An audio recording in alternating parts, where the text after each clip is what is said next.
আসসালামু আলাইকুম, স্বাগতম ইমনদা ট্রাভেল ডক্টরে আরো একটি আপডেট নিয়ে উপস্থিত হয়েছি আমি আপনাদের মাঝে। জাপানের ভিসা নিয়ে।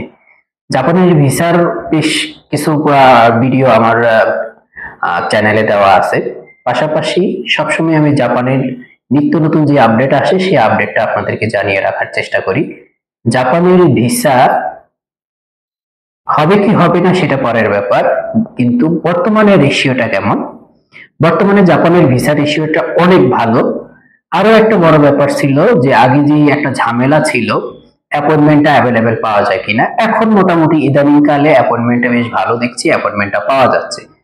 একই সাথে জাপানের ভিসা যদি না হয় তাহলে কি পাসপোর্টে সিল দিয়ে দেয়, বা আগে যে সিল দিত সেটা কি এখন দেয়? উত্তর হলো, জাপানের ভিসা যদি এখন রিজেক্ট হয় তাহলে আর কোনো সিল আপনার পাসপোর্টে পড়ছে না।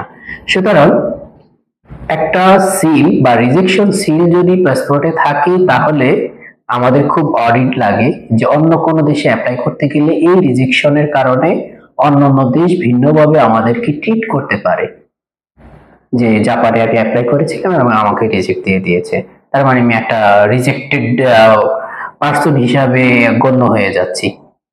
সেই যে ভয়টা ছিল সেই ভয়টা এখন আর থাকবে না। আপনার জাপান ভিসা না হলেও পাসপোর্ট থাকবে ফ্রেশ। শুধুমাত্র জাপান এম্বাসি জানবে আপনি রিজেক্ট হয়েছেন। এটা অবশ্যই সকল দেশের ক্ষেত্রেই হওয়া উচিত। যে কোনো দেশেই অ্যাপ্লাই করলে যদি ভিসা না হয় তাহলে যেন রিজেক্ট না করে, শুধুমাত্র তাদের সার্ভারে থাকতে পারে, তাদের কাছে তথ্য থাকতে পারে যে এই পার্সনের ভিসা হয়নি, কেন হয়নি সেই কারণ সহ তাদের কাছে থাকতে পারে, এটার কোনো অসুবিধা নেই।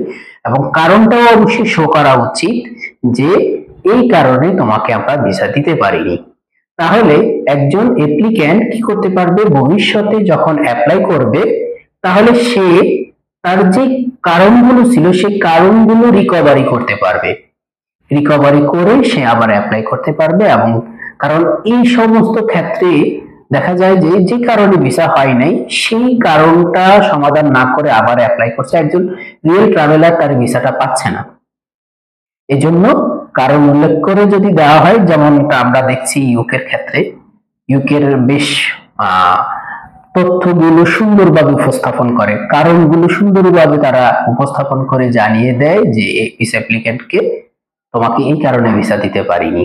এই বিষয়গুলো আমাদের কাছে সঙ্গত মনে হয়নি, যদিও অনেক সময় এরকম দেখা যায় যে যেগুলো অ্যাকচুয়ালি সঙ্গত অ্যাপ্লিকেন্টের কাছেও মনে হয় না যে কারণগুলো দেখাচ্ছে, সেটা ভিন্ন ব্যাপার। তারপরও তো কারণ দেখায়, তখন এই কারণের উপরে কভার লেটারই হোক বা অথবা ডকুমেন্টস এর প্রিপারেশন হোক, সেগুলো কমপ্লিট করে আবার নতুন করে অ্যাপ্লাই করা যায়। সো এটা সকল দেশেরই হওয়া উচিত। জাপানে এখন পর্যন্ত কারণ দর্শায়নি, তো ভবিষ্যতে আশা করা যায় সেনজেন বা ইউকের ভিসার মতো এইভাবে কারণ দর্শিয়ে দেওয়া হবে যে এই কারণে আমরা তোমাকে ভিসা দিতে পারিনি, পরবর্তীতে অ্যাপ্লিকেন্ট ওইভাবে অ্যাপ্লাই করতে পারবে। সো জাপান ভিসার রেশিওটা এখন অনেক ভালো, আপনারা অ্যাপ্লাই করতে পারেন। এবং দ্বিতীয়ত ভয় হলো রিজেক্ট সিল যেহেতু দিচ্ছে না, সো আপনারা জাপান যদি ট্রাভেল করতে চান, রিয়েল ট্রাভেলার হন, এখনই ভিসা অ্যাপ্লাই করতে পারেন। ভিসা অ্যাপ্লাইয়ের জন্য আমারও সহযোগিতাও নিতে পারেন, আমার অফিসে আসতে পারেন। আপনাদের যে কোনো সহযোগিতায় আমি আপনাদের সাথে থাকবো। এছাড়া আমাকে সরাসরি আপনারা হোয়াটসঅ্যাপে নক দিতে পারেন, আমার হোয়াটসঅ্যাপ নাম্বারটা দেওয়া থাকবে, সেখানে মেসেজ দিতে পারেন অথবা কল দিতে পারেন। ধন্যবাদ, আজকে এই পর্যন্তই। আসসালামু আলাইকুম।